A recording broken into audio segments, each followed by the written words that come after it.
Chegamos ao 8º episódio da segunda temporada do Briefing de Carreira. E nessa semana eu tive a oportunidade de conversar com uma ex-aluna da PUC Minas, que hoje é responsável por uma equipe de vários profissionais envolvidos em produções audiovisuais que provavelmente já passaram pelas suas telas. Só que até chegar lá, ela vivenciou muitas outras experiências. Esse papo foi especialmente legal porque, com histórias como essa, a gente consegue ver como é que uma trajetória profissional pode mudar radicalmente a partir das escolhas que a gente vai fazendo pelo caminho.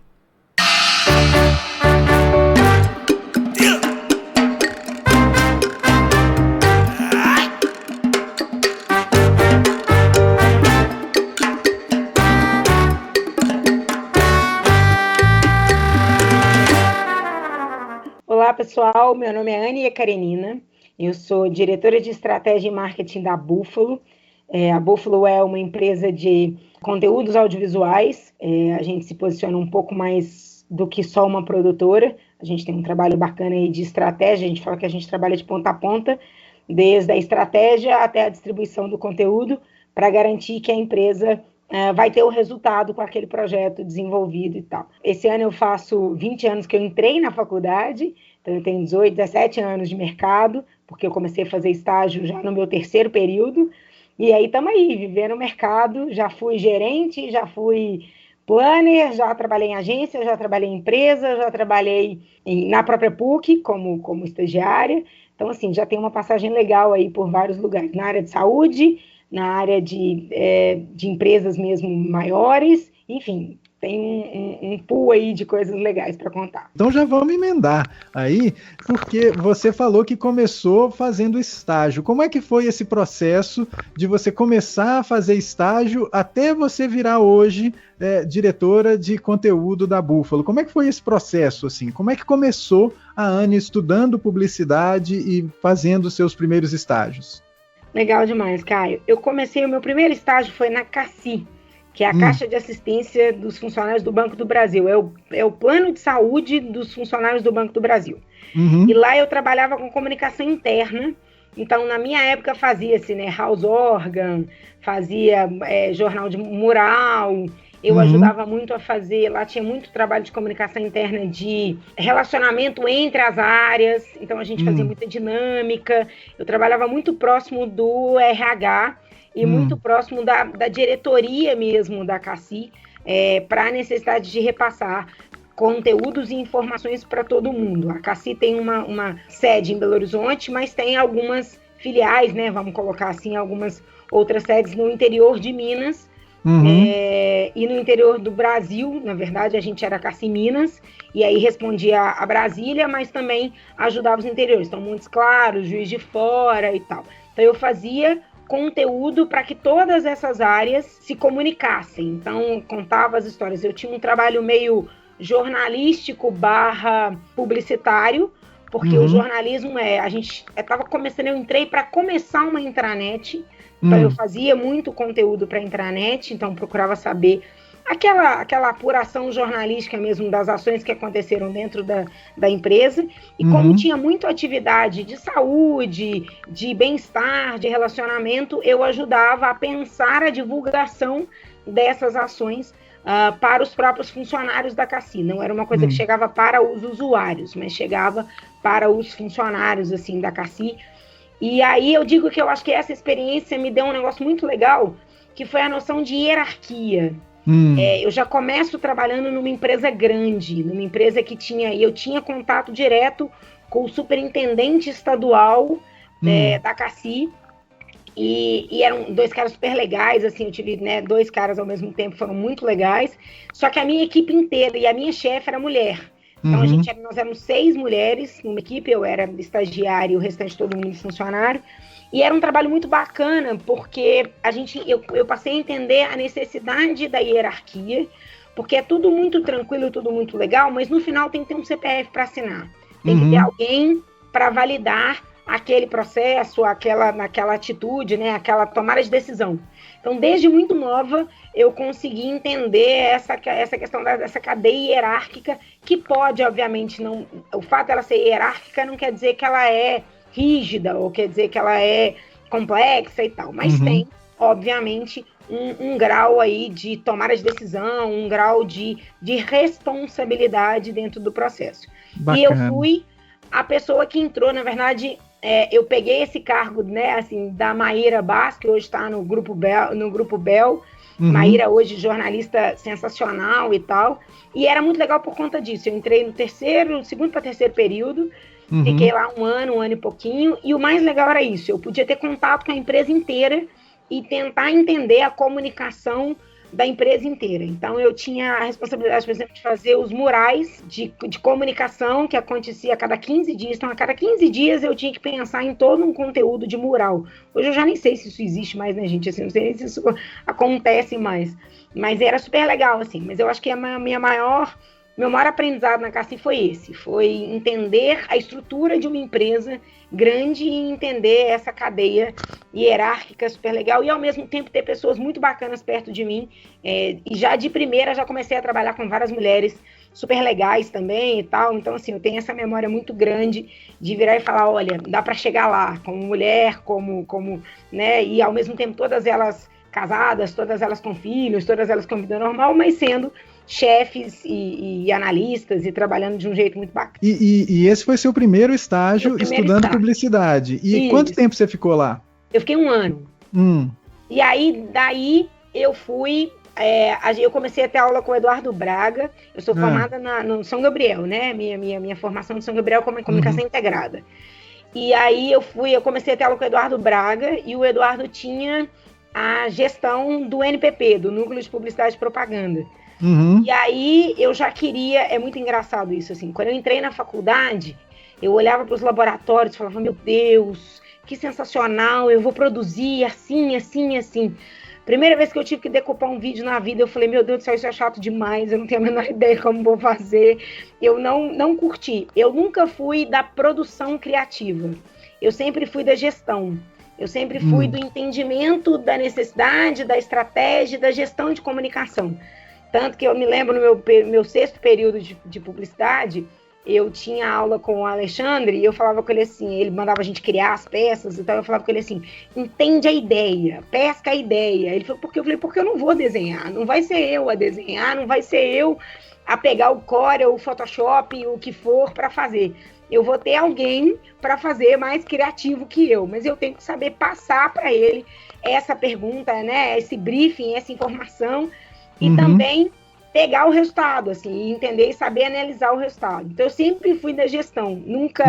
e é muito engraçado, porque eu comecei, aí depois desse episódio do vídeo, eu me afastei principalmente do laboratório de vídeo, que eu achava muito complexo, muito difícil e tal, e hoje eu tô uma produtora, então, assim, é muito diferente, né, como é que o mundo dá voltas. Isso. Mas foi muito bacana. E aí, no NPP, eu tive a primeira experiência como planner e como atendimento, porque eu era a pessoa que fazia o atendimento das demandas, e aí o Núcleo de Publicidade e Propaganda dentro, né, na época, ele era né, a agência modelo, né, e aí a gente atendia as demandas internas do próprio campus. Então a gente fez muito a CIPAT, a gente fez muito, tinha uns congressos da galera do curso de jogos digitais. Então, a gente ajudava a fazer toda a comunicação e todo o trabalho de divulgação do seminário que eles faziam de jogos digitais.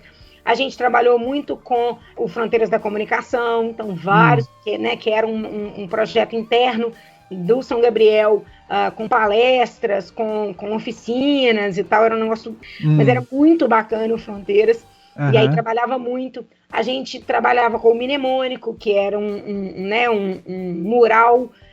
que era de super experimentação, então a gente também trabalhava e tal. Então foi uma experiência super bacana. Aí, nesse caso, acho que a experiência foi a primeira experiência de gestão, porque a gente tinha mais 3 ou 4 estagiários, e era eu que coordenava pauta, era eu que coordenava processo, então cada um sabia o que tinha que fazer em cada momento, era eu que atendia os clientes, era eu quem ajudava a fazer a estrutura, a estratégia. Então várias vezes eu fiz apresentações mostrando a estratégia, sempre obviamente ancorado pelo Eduardo Braga, mas foi um momento muito legal. E aí eu virei e falei, não, agora eu entendi o que eu quero ser. Isso aqui me faz muito mais sentido do que ser o criativo da agência. E quando eu escolhi fazer publicidade, porque no nosso caso a gente fazia, né, a grade comum, e aí só no 5º período a gente escolhia a especialização, isso. A minha família ficou louca, assim, porque minha mãe queria que eu fosse jornalista, o meu pai não entendia muito bem o que era relações públicas, e ele tinha certeza que publicidade eu não ia dar certo, eu não ia conseguir, a gente não ia ter mercado, a gente não conhecia ninguém. Minha família é formada por professores e engenheiros, e eu venho do Coutec. Eu estudei, eu fiz o curso técnico no Coutec de eletrônica. Então tem uma quebra de expectativa muito grande na minha família, porque a expectativa era que eu fosse engenheira. E eu falei, não gostei disso, não quero. E aí no NPP eu tive essa experiência sensacional de gestão, da primeira experiência de gestão, que foi muito bacana. E aí, assim, atender, é isso, e lidar com muitos públicos. A gente fez uma campanha com o pessoal da limpeza. E aí, assim, você vai tratar com o cabeça, né, a pessoa principal da área da limpeza, que não tem a menor ideia do que você faz, que não tem a menor ideia de como uma campanha funciona, de como você faz um trabalho, mas eles precisavam de uma campanha sobre, né, a galera usar a lixeira corretamente, não jogar lixo fora dos lugares e tal, manter o campus limpo. E quando a gente terminou a campanha, a moça olhava assim, a moça que fez, né, que era a cliente, vamos colocar assim, ela olhava e falava assim, menina, como é que vocês conseguiram traduzir tão bem assim o que a gente pensou, o que a gente precisava? Ela trouxe muito assim, eu nem sabia que eu precisava de tudo isso e agora a gente realmente entende e precisa. Então, acho que essa tradução de dor, de necessidade, para chegar numa estratégia, para chegar num resultado, para mim é o que mais me move, assim, é o que eu acho mais legal dentro da comunicação como um todo. E isso que me moveu desde então. Então eu entrei e aí fiz no NPP e essa acho que foi a minha maior. E a relação também com os laboratórios, porque a gente precisava dos laboratórios para produzir. A gente trabalhava aí agora tem muita gente aqui, mas assim, tinha muita gente de fotografia, muita gente de vídeo, de áudio, a gente trabalhava tudo, e era gostoso, porque a gente podia trabalhar em tudo, né, o laboratório que a gente trabalhava à tarde e eu estava à noite, então eu chegava na PUC por volta de 1h e pouca, 2 da tarde, e ficava até 6h30, 7 horas, a hora que a gente entrava para aula, então eu ficava o dia inteiro no campus, trabalhando, entendendo várias coisas e tal. Então foi bem legal, assim. E aí, bom, aí saindo do NPP, eu fui, a minha irmã é formada em, minha irmã na época, eu tenho uma irmã mais nova que eu, e ela foi ser técnica de enfermagem, e aí ela entrou no laboratório São Marcos, Sim. E aí numa área de eventos, assim, então ia para as empresas fazer aferição de pressão, essas coisas, né, para promover um pouco o laboratório, e aí ela estava numa área que precisava de alguém de comunicação interna. E aí ela me indicou e eu entrei para comunicação interna, aí voltei para comunicação interna, só que aí num espectro muito maior, assim, porque o São Marcos, na época, quando eu entrei tinha 30 e poucas unidades, quando eu saí tinha quase 70. Nossa. Então a gente comunicava com todo mundo, literalmente da Piracema, que é a menina da limpeza, até a gerente da loja, né, a coordenadora da loja. Então, e aí era um trabalho muito maior de comunicação, aí também tinha a intranet, fui eu que lancei a intranet lá também, então aí já flertava um pouco com o digital e com as redes sociais, então fui pro São Marcos, e aí lá, assim, trabalho de tudo, e aí lá, como a comunicação interna, a gente tinha, a empresa entendia muito bem a necessidade de trabalhar a comunicação interna e de trabalhar a motivação do pessoal para ter o resultado. Então, não tinha muito um trabalho de marketing externo, mas tinha um trabalho muito forte de comunicação interna e motivação. A gente sempre trabalhou muito casadinho com o pessoal do RH. Então, a gente tinha, por exemplo, assim, uma vez por mês tinha uma apresentação de resultados. Então, ia todo mundo para a sede, todas as gerentes, né, as coordenadoras, nós vamos falar aí 80% do público era feminino. Então, elas iam para a sede e a gente passava literalmente uma tarde inteira discutindo números, discutindo dados, discutindo resultados, porque lá, assim, lá era medido de segundo a segundo, o resultado era medido, lá nessa época, isso foi em 2008, 2009, 2009 eles já tinham uma cultura muito grande de data-driven, então eles eram movidos por dados, movidos por números, e isso fazia com que a equipe tivesse também que aprender a ler, aprender a entender. E era a gente que fazia a tradução, era a gente que ajudava a desenvolver esse raciocínio de quantas pessoas tem que atender, qual que é o faturamento, como que isso funciona, enfim. Então, esse evento, por exemplo, era um evento, literalmente um evento, uma vez por mês. Então, eu tinha que pensar ações motivacionais, tinha que pensar a estrutura de comunicação, a gente fazia reunião de pauta para essa reunião, para saber o que ia fazer em cada um desses momentos, porque a gente reunia lá 50 pessoas e tinha que sair todo mundo no gás para fazer o resultado. E nesse período eu fiquei no São Marcos de 2000, primeiro eu fiquei de 2008 a 2010, fui no São Marcos 3 vezes, 2008, 2 vezes, 2008 a 2010, depois voltei de 2012 a 2014. De 2009 de 8 a 10, eles duplicaram de tamanho a empresa. Então, assim, é um crescimento absurdo. E muito dessa noção de números, de negócio, e tal. Que aí eu acho que é o grande conhecimento que eu tive também, e eu tenho isso até hoje. A Buffalo hoje é data-driven, tanto interna quanto externa, por minha insistência em a gente controlar números, em a gente entender resultados, em a gente entender essa questão dos processos dos números, que é bastante importante. E aí, no São Marcos, eu fui efetivada. Fui efetivada, e aí nesse período de 9 para 10, na mudança de 9 para 10, de 2009 para 2010, a minha chefe teve uma questão pessoal e saiu. E aí eu fui convidada, eu tinha 24 anos na época, fui convidada a assumir a área de comunicação e marketing do São Marcos. Porque eu já conhecia, porque a gente já tinha toda uma estrutura. É claro que eu tinha muito back-office da área de atendimento, da área comercial e da área de RH, mas fazer o movimento do marketing e da comunicação interna veio para mim. Então, com 24 anos, eu me tornei gerente. Que foi uma coisa louca na minha vida, assim, porque você tem muita vontade, muito desejo, mas o aprendizado não é tão simples, né? E aí a curva de aprendizado, e eu costumo brincar de apanhado, também não é fácil. Então foi eu fiquei 1 ano como gerente e foi extremamente assim, foi muito, muito bacana, um conhecimento assim exponencial, mas também foi um desafio que hoje, avaliando, eu falo, gente, eu não tinha cacife, eu não tinha condições de atender e tal, mas é aquela história, você tá no meio naquele meio, eu já estava com eles há mais de 1 ano e tal, já sabia a empresa inteira, já conhecia a empresa toda, falei, olha, vamos agarrar, e sempre foi meu desejo, ser diretora, ser na área de marketing ou na área de comunicação, sempre foi meu desejo de crescer e estar numa área mais estratégica. Eu falei, não, então não é a hora. E aí fui para o São Marcos, fiquei lá, aí fiz o gerenciamento durante 1 ano, e aí em 2010, em junho de 2010, o que antes não tinha nome, hoje tem, eu dei um burnout, porque eu era muito nova e não entendia o que estava acontecendo, e aí eu pedi para sair. Sim. E aí eu falei, não, ainda tá, minha mãe ficava muito preocupada, eu emagreci pra caramba, teve uns altos problemas, então eu falei, não, melhor não, vou segurar minha onda e vou reaprender, porque na verdade cheguei muito alto, muito rápido, e aí não deu certo. E aí a Luciana Ferraz, que hoje tem a Seja Comunicação, trabalhava na Estalo, e a Estalo abriu, Thiago Euler e Vini, né, abriu a oportunidade de ter alguém de planejamento, que sempre foi o que eu sempre gostei e tal. E aí eu fui para a Estalo.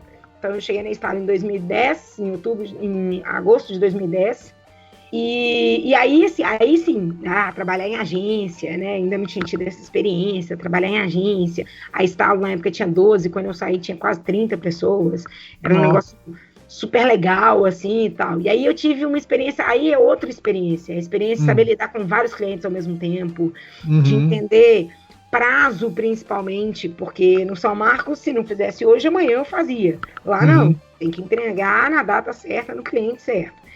E aí eu acho que o maior gostoso, o maior barato de uma agência é você conhecer de A a Z.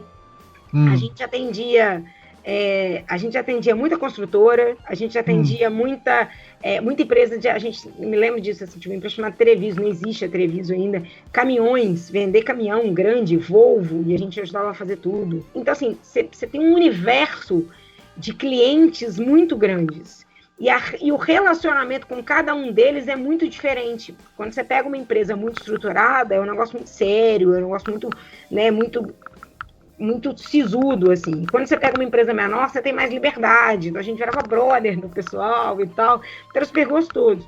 Então eu fiz, e na Estalo eu tive a oportunidade de mexer com produção gráfica, que eu até então só sabia de aula de faculdade, eu não sabia na produção. E aí eu caí, os meninos falaram, ó, vamos fazer um híbrido aqui, planejamento e produção gráfica. Eu falei, bora, não tenho nada a perder, vamos aprender. Então, aprendi muito de produção gráfica, assim. Hoje, os meninos até aqui da Búfala morrem de rir, porque tudo que precisa de produzir para a Búfala, para cliente, sou eu que faço. Só como é que você sabe disso? Eu falei, porque lá atrás, muitos anos atrás, eu trabalhei com isso e tal. O conhecimento ele vai se acumulando, né? As experiências proporcionam uma coisa.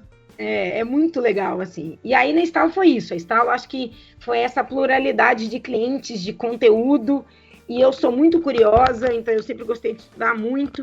Então, assim, e planejamento para mim sempre foi um negócio assim, de aprofundar muito, de entender o detalhe do detalhe da necessidade do cliente, porque na verdade normalmente você não atende um cliente, você atende o cliente dele, né? Dentro da comunicação. Então a gente tinha esse trabalho muito grande de pesquisa, de troca de ideia. A gente trabalhava com algumas franquias também, então era um outro universo, porque a franquia já vem desenhado, o que você precisa fazer. Então, foi um trabalho também sensacional. E foi um momento de crescimento aí pessoal também, assim. Acho que aí você começa a se entender, eu já tinha 26 para 27 anos, você começa a entender um pouco mais como gente. Que até então você está saindo de uma adolescência, uma juventude, e está começando a se tornar adulto, propriamente dito. Então tem também um estirão aí. E o gostoso da Estalo é que a diferença de idade minha para os meninos era pouca. A minha diferença de idade para o Thiago é de 5 anos. Então, assim, a gente vivia as mesmas dores, entre aspas, ele como chefe e eu como liderada. Então, era muito gostoso, assim, a gente cresceu muito, a Estalo cresceu muito nesse tempo, e foi super bacana, foi um conhecimento, né? E aí, não só isso, assim, chegava num momento que eu trabalhava com planejamento, mas tinha que fazer o planejamento de mídia. Aí eu entrava no planejamento de mídia para ajudar, para entender se o meu planejamento fazia sentido dentro da mídia. Então, aprendi muito com mídia, muito da produção gráfica. Aí depois a gente entrou muito no digital, então a Estalo começou fazendo sites, muitos sites. Então você passa a entender o que você coloca dentro de um site, o que você planeja dentro de um site, porque o cliente liga e fala, eu preciso de um site, ele não sabe o que ele vai colocar, qual que é o conteúdo que ele vai colocar, o que ele vai destacar, qual que é a informação que para ele faz mais sentido ou não, ele sabe que ele quer um site e que ele quer vender pelo site, é isso que ele sabe. E aí a gente trabalhava nisso também. E vem ali, a gente está ali em 2010, 11, 12, ali você está ali saindo do Orkut e começando o Facebook. Então também tem a vinda das redes sociais. Então como que você trabalha? E aí nessa época, eu me lembro assim, a gente tinha uma resistência muito grande dos próprios clientes em trabalhar redes sociais. Sim. Era um negócio assim, não, isso é coisa de menino, isso é coisa de adolescente, não faz muito sentido e tal. Então, e aí os clientes que embarcavam, a gente gostava demais, porque aí a gente estava aprendendo fazendo junto. Então, experimentando fazendo junto. Então, também foi uma experiência sensacional. E aí, nesse período, finzinho de 2012, o São Marcos me chama para voltar. Com uma estrutura completamente diferente, mas precisava de alguém que gostava e que tinha essa visão 360 que eles tinham, que eu tinha também já de comunicação. E aí eu volto para o São Marcos com uma situação um pouco diferente, assim. Antes, no São Marcos, eu estava muito na área de receber o input, executar e devolver. E aí, agora não. Agora eu venho como gerente mesmo, em que as estratégias, as tomadas de decisão, tudo passa por mim como uma gerente de marketing. E aí eu falei, bom, agora, depois de 2 anos surfando aí, eu vou tentar de novo. E eles tinham terminado de estruturar uma área de comunicação, de comercial, muito pesada. E aí foi uma casadinha muito legal entre eu e esse gerente, ele é meu amigaço até hoje, e aí esse gerente trouxe uma visão comercial que até então eu nunca tinha tido. Então, de pensar como que você trabalha a comunicação e o marketing para servir ao comercial. Então, o seu trabalho de comunicação, as suas estratégias de marketing, então, elas têm que contribuir para o resultado do comercial, que é, na verdade, o final da história, é o objetivo de toda a área de marketing. Então, aí eu tive uma outra curva de aprendizado, que foi muito dentro desse ponto de traduzir em comunicação e em marketing aquilo que o comercial precisava resolver e precisava vender para clientes. Então, assim, é você pegar vamos supor, né? Pegar o periódico de uma empresa de 400, 500 funcionários. Então, como é que você faz esse relacionamento B2B para entender, para trabalhar? E aí a gente trabalhava com muito gráfico, muita apresentação. Não, o que eu fiz de PowerPoint na vida foi um negócio assim, incontável. E aí a gente trabalhava muito essas apresentações e eu ia para ver o gerente comercial apresentar aqueles dados que eu tinha ajudado, aquela apresentação que eu tinha ajudado a fazer. Eu gostava muito de ir, ele me dava essa abertura. E aí é uma outra visão que é como que você vende o peixe. Hoje eu tenho uma facilidade muito maior de vender qualquer peixe que for para minha mão por conta disso. Porque a gente tinha essa experiência da casadinha marketing comercial, que também foi muito bacana. E o São Marcos é meu maior aprendizado aí de dados. É uma coisa assim, essa gestão por dados foi uma coisa que eu nunca mais esqueci. E hoje, quando eu sento para conversar com alguém e que eu discuto dados, o pessoal fica até meio assustado. Você fala, como? Eu falei, olha, é cultural, foi imputado em mim essa questão dos dados. E a Buffalo hoje é data-driven por conta disso. A gente se preocupa muito com esses dados para entender o projeto e para entender o processo e tal. Não, aí você fala uma coisa, Anne, que é muito interessante aí sobre a sua trajetória, que eu acho que vale a pena reforçar, que é o momento que você sai do laboratório, uma porta não se fecha, tanto que você ficou um tempo na agência e aí você retorna ao laboratório. Isso é uma coisa muito importante da nossa vivência profissional, né, que é a necessidade de você terminou um ciclo aqui, mas não quer dizer que a porta precisa ser fechada para sempre, você voltou, e isso é muito legal. Eu sempre tive essa preocupação, sabe, Caio, assim, tanto que eu volto para estalo depois, então eu tive 2 retornos. Mas eu sempre tive muito essa preocupação do trabalho ser muito profissional e a relação com as pessoas sempre ser muito legal. Quando eu saio do São Marcos pela segunda vez, é uma ruptura muito grande, foi uma alteração muito grande de estrutura deles, e foi uma decisão top-down, então não foi uma decisão minha, mas que eu encaro como uma forma de crescimento. Então eu saio do São Marcos no início de 2014, e aí foi muito engraçado, essas coisas são muito provinciais.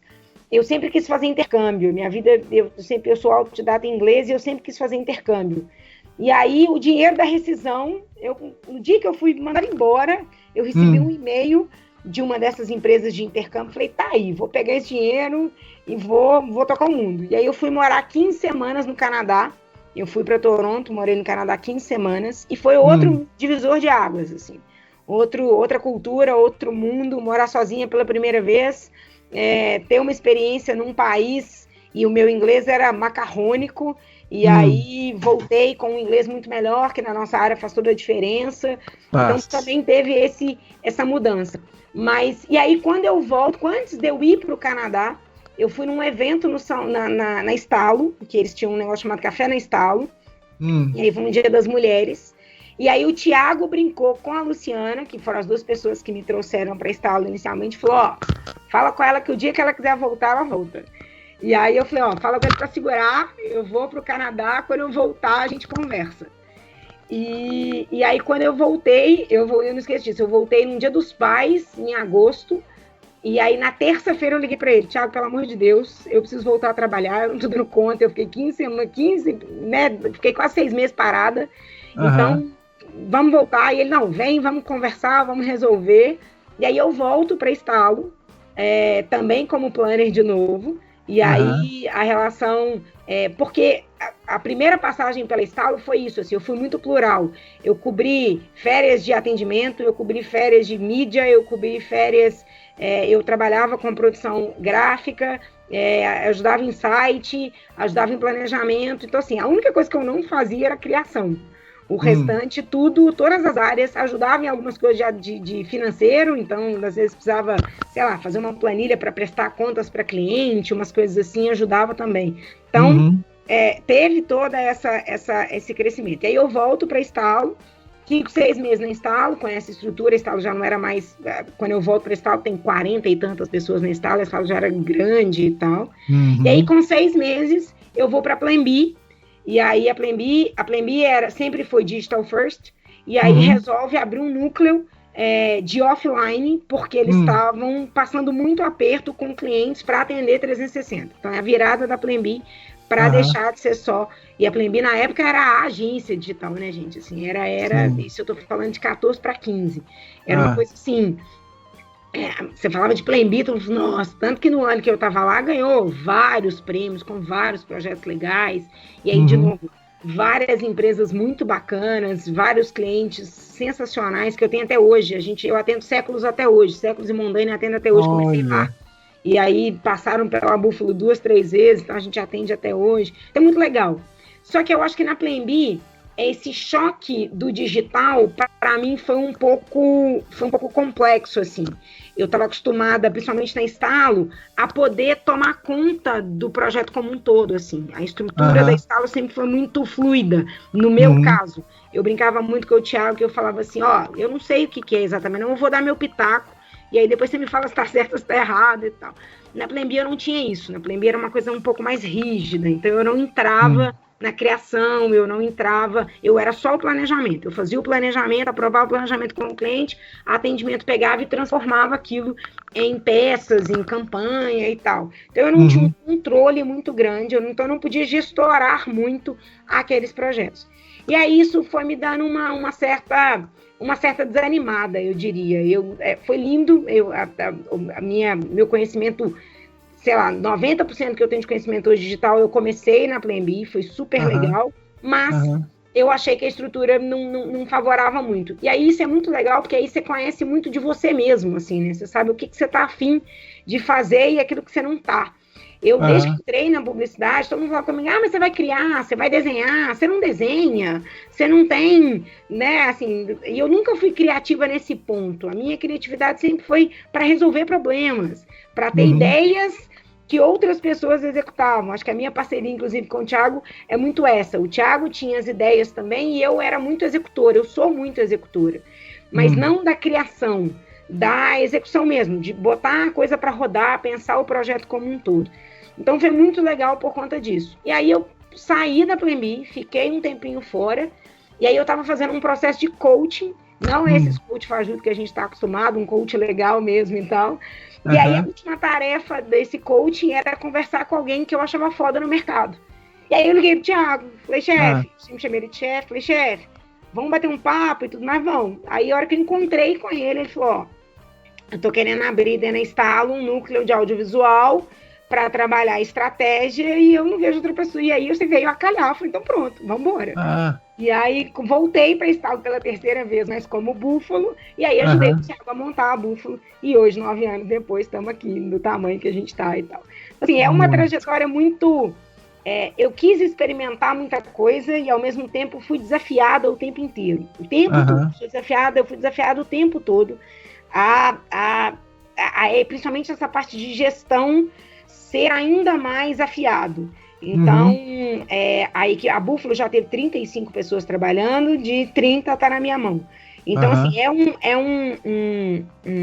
um desafio, e eu me desafiei o tempo todo, mas também entendi em determinados momentos que o desafio podia ser maior daquele que eu daria conta naquele momento, e aí eu recuei para entender um pouco mais. Então, acho que também teve esse ponto aí de entender até onde vai e até onde não vai, e até onde você gosta. Eu sou muito apaixonada pelo que eu faço, sempre gostei, desde o meu primeiro estágio.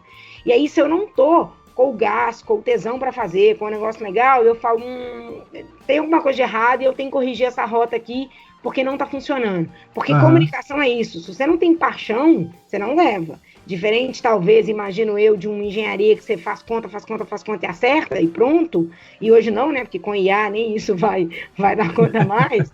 A gente está começando a entrar nessa área aí também. Então, assim, eu penso muito nessa coisa de se desafiar para conseguir crescer e para conseguir chegar em outros lugares. Escolher os desafios, né? Assim, exato. Qual que eu vou... foi muito isso.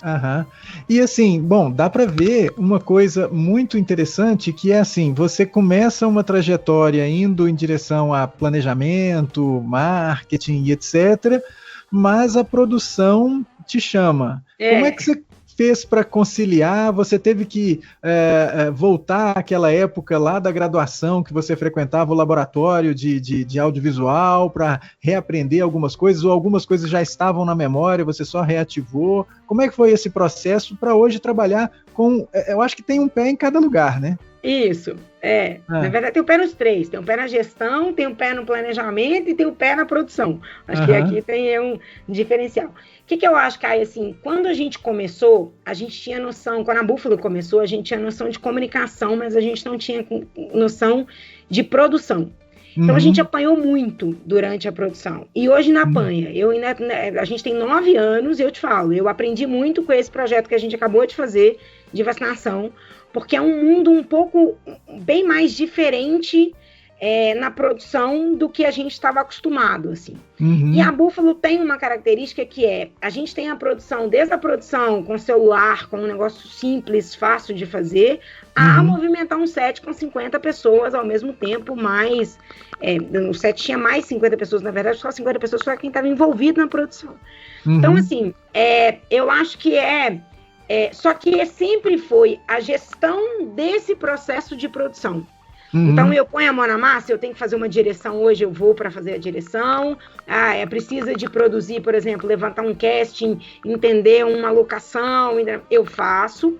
Mas sempre foi muito na orquestração de quem fazia melhor que eu, porque eu sei o que precisava ser feito, mas eu não sabia necessariamente como precisava ser feito. E aí a gente trazia as pessoas que sabiam mais o como fazer, mas que não necessariamente entendiam o todo, para poder fazer pra gente. Então a Buffalo cresceu muito nesse processo de, óbvio, aprender, porque depois que você faz 2 vezes, você fala, não, agora já entendi como é que esse cara faz, na próxima eu consigo fazer também. E a gente fez muita coisa na mão, muita. Eu fiz muita arte na mão, que é produzir cenário, produzir figurino, fizemos muita coisa na mão.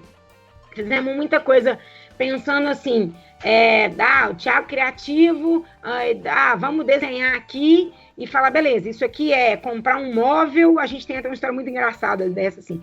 A gente, um calorão danado, a Buffalo com um problema sério de caixa, a gente desesperado, andando pela Silviano Brandão para comprar um armário para servir de cenário para um único projeto fixo que a gente tinha naqueles 2, 3 primeiros meses, quando a gente mudou para o escritório que a gente está agora. Então, assim, a gente tem essa história muito engraçada, porque é um armário vermelho que ainda existe na Buffalo. Eu olho para ele hoje e falo, meu Deus, o que a gente já viveu para conseguir fazer o audiovisual rodar. Então, sempre foi muito, não é que não no improviso, mas sempre foi muito na cara e a coragem de virar e falar, vamos fazer? Vamos fazer. Então, vamos pegar para fazer. E aí, obviamente, a gente começa a conhecer também as pessoas do mercado. Hoje eu sei que indicar uma cenografista que vai fazer um projeto, sei lá, um projeto pequeno, vamos fazer um podcast? Vamos fazer um projeto pequeno. Não, vamos construir, mudar uma casa inteira, também tem quem faz. Então, a gente foi aprendendo, mas sempre com essa visão da comunicação. Então, a gente sabia o que a gente queria no final.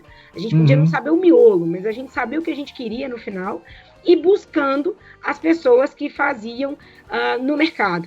E, ao mesmo tempo, criando muita parceria. Caio, não existe comunicação, não existe área de comunicação hoje, não existe empresa hoje de comunicação se você não tiver parceria. Você tem que ter parceria com seus fornecedores, você tem que ter parceria com o próprio cliente, para entender que tem horas que você tem que quebrar o galho dele, tem horas que ele tem que quebrar seu galho. Então, isso acontece muito. Mas, principalmente com os fornecedores, porque como o mercado está muito competitivo, os valores estão mais baixos do que o normal. A gente estava acostumado a pensar em orçamentos muito grandes para a produção audiovisual, era um negócio, né? Hoje não, hoje os orçamentos são bastante enxutos. Então eu tenho uma galera que trabalha com a gente, que eu falo, galera, vem na parceria comigo que você tem todo dia. Porque é isso, a Buffalo produz de 30 a 40 vídeos por mês. Não tem produtor em Belo Horizonte que faça um volume desse. A gente atende 30, 40 projetos ao mesmo tempo. Então, é um volume muito grande. Então, eu falo com o cara, olha, você não vai ganhar num tiro curto, mas todo dia você tem trabalho se você estiver comigo. Então, é um trabalho de parceria aí muito forte que a gente trabalha e que isso é construção, relacionamento, o tempo todo. Então, um pouquinho daqui, um pouquinho dali, troca uma ideia daqui, pede o cara para segurar um pouco e tal, para todo mundo rodar. Mas no final todo mundo ganha. Inclusive isso está na proposta de valor da Buffalo. A nossa cadeia tem que ser justa. Eu não gosto de colocar a faca no pescoço de ninguém e, ao mesmo tempo, entendo que se o cara resolve fazer parceria comigo, ele pode não ganhar muito num projeto só, mas ele vai ter aí 3, 4 projetos ao longo do tempo, então ele consegue ganhar do mesmo jeito. Então, a gente tem muito nesse pensamento. Então, o audiovisual, para a gente, foi isso. É um trabalho de gestão do conhecimento e da capacidade de outras pessoas em executar, sabendo o que eu precisava no final. Eu sei, hoje quando eu pego um briefing de um cliente, eu já imagino como que o vídeo vai ficar lá no final. Mas que aí eu já tenho a capacidade de pensar, inclusive, quem vai executar esse vídeo em cada uma das etapas até chegar no final, que é um aprendizado que a gente teve longo aí. E é muita gente envolvida, né? Então acho que isso é uma coisa legal que você fala, de as pessoas terem a noção de que elas vão ganhar num relacionamento de longo prazo, elas vão ganhar com a frequência, e a questão da flexibilidade, né, para entender essas alterações que vêm acontecendo. Além dessas coisas, o que você fala para quem está estudando publicidade e vai eventualmente se enxergar trabalhando na Buffalo? O que a pessoa tem que desenvolver para trabalhar com isso, de ajudar uma marca por meio de produção audiovisual, de conteúdo para a internet, de trabalhar o digital? O que é preciso saber para fazer isso? Eu tenho para mim, Caio, que repertório é uma coisa extremamente importante. E para toda a área é importante, mas para a comunicação isso vale, sei lá, na enésima potência. Não adianta você querer saber só do seu mundinho. Eu sou uma pessoa que assiste das guerreiras do K-pop ao documentário da adolescência, ao documentário sobre o leão da África. Porque você tem que ter repertório, porque vídeo é repertório. No nosso caso, comunicação também é, mas eu acho que vídeo tem muito dessa pegada do repertório. Então, eu sou uma pessoa que gosta muito de... e aí não só assistir, mas, por exemplo, eu tenho a cultura de museu, eu tenho a cultura de ouvir coisas completamente diferentes que a gente está acostumado no seu mundinho ali e tal, porque você tem que entender o que as pessoas estão gostando. É isso, eu fui assistir a tal Guerreiras do K-pop, porque eu falei, gente, não tem explicação, tanto que isso está fazendo movimento, tanto tá todo mundo conversando, e eu sou apaixonada com pop, eu falei, como assim? E aí, na hora que você assiste o vídeo, você entende, você assiste o filme, você entende, porque todos os elementos de comunicação ali, tem uma jornada do herói, tem toda uma questão de IA sendo desenvolvida, a gente está fazendo agora uma mentoria de IA. É um mundo completamente diferente que vai abrir pra gente agora, e aí é repertório, mas a IA, principalmente a IA, eu falo muito assim, a IA, se você não tiver repertório, se você não souber solicitar, se você não entender como que você vai pedir, você nunca vai ter um bom resultado com a IA, não vai. Então, é isso, eu acho que o repertório para comunicação, e aí é isso, trabalhar numa agência, você aprende de tudo, tem redator, a gente na Buffalo tem um redator, porque e aí ele escreve desde TikTok para relógio, ao vídeo de segurança da Samarco, a gente atende o COB, o Comitê Olímpico Brasileiro, ao vídeo de explicar o que é um esporte olímpico. Então o mundo é muito plural nessa história. E isso que ajuda você a achar melhores resultados e a ter melhores referências. Então, vídeo é referência, é aquela história, nada se cria, tudo se copia. Não é que você copia, mas você mistura um monte de referências para trazer algo novo. E aí você só vai conseguir misturar muita coisa se você tiver um repertório.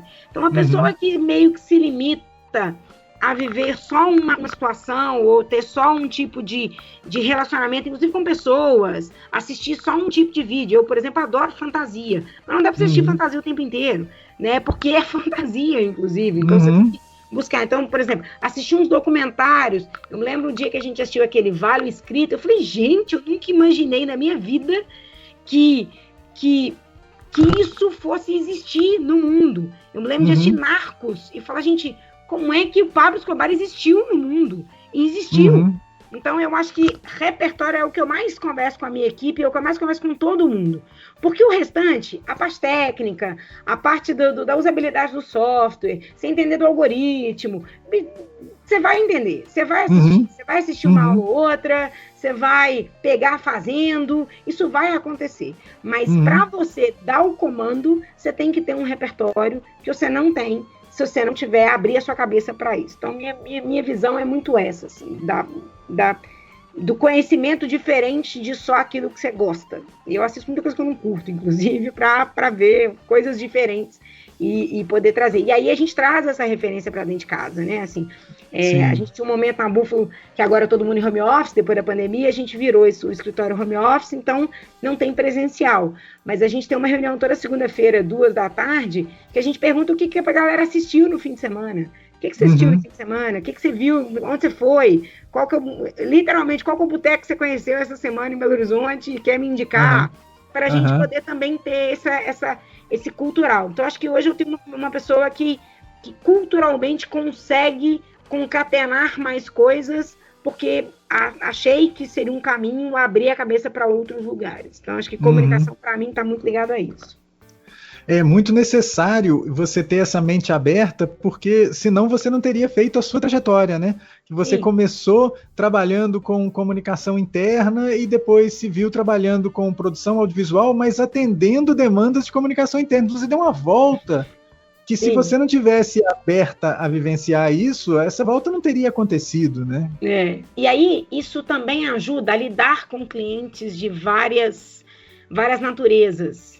A gente atende clientes aqui que são completamente abertos, então a gente tem muita empresa de diversidade e inclusão, muito projeto de diversidade e inclusão, muito projeto legal, e tem cliente que vira para mim e fala comigo assim, não, o meu vídeo vai ser tudo louro, do olho azul, magrinho e tal, não sei o que, aí você fala, beleza, é o atendimento que eu tenho que seguir e tal. Posso não concordar? Posso, mas aí eu tenho que separar o pessoal do profissional e seguir. Então também tem isso, de a sua pluralidade te ensinar a saber lidar com um ou com o outro de acordo com o que acontecer, assim. Não tem muito rigorosidade. A gente está muito acostumado, eu estou acostumada a fazer assim todo dia, beleza, mas mais cedo ou mais tarde você vai lidar com uma situação que esse costume seu não vai te trazer a resposta. E aí, pensar fora da caixinha te ajuda. E, ao mesmo tempo, te faz ter a segurança de que a hora que você vai tomar uma decisão diferente, você também está munido de informação e munido de segurança para tomar aquela decisão. E não só uma questão de, e agora como é que vai ser, como que eu vou fazer e tal. Aqui na Buffalo a gente estimula muito isso. Assim. Beleza, você não gostou, você não entendeu, ou teve um problema, qual que é a sugestão que você me dá para resolver? Porque eu sozinha não vou resolver todos os problemas. Então, qual que é a sugestão que você me dá? Então, dentro dessa troca, é que a gente aprende, porque eu aprendo todos os dias, o tempo todo, mas a turma também se evolui dentro desse aprendizado do desafio. Eu acho que tem as duas coisas, eu acho que do desafiar, que foi a vida inteira, e o repertório de abrir a cabeça e falar, quero conhecer coisas que até então eu não conheço. A Buffalo, eu sei de fonoaudiologia para grandes cantores, porque a gente já fez um curso para Janaína Pimenta, que é a fonoaudióloga da Ivete Sangalo, como funciona literalmente a rebimboca da parafuseta de um projeto do Wrangler que a gente fez para Isvor, que agora é Stellantis, como vender um apartamento e o que o cara precisa saber para ele comprar um apartamento, qual que é a diferença de um relógio automático para um relógio com bateria. Então, assim, a vida é extremamente plural. E isso é o gostoso, isso é o legal. Porque se você fizesse sempre a mesma coisa todo dia, você cansa muito rápido. E comunicação é isso, você vai saber. E aí o que serve para um cliente, às vezes serve para o outro,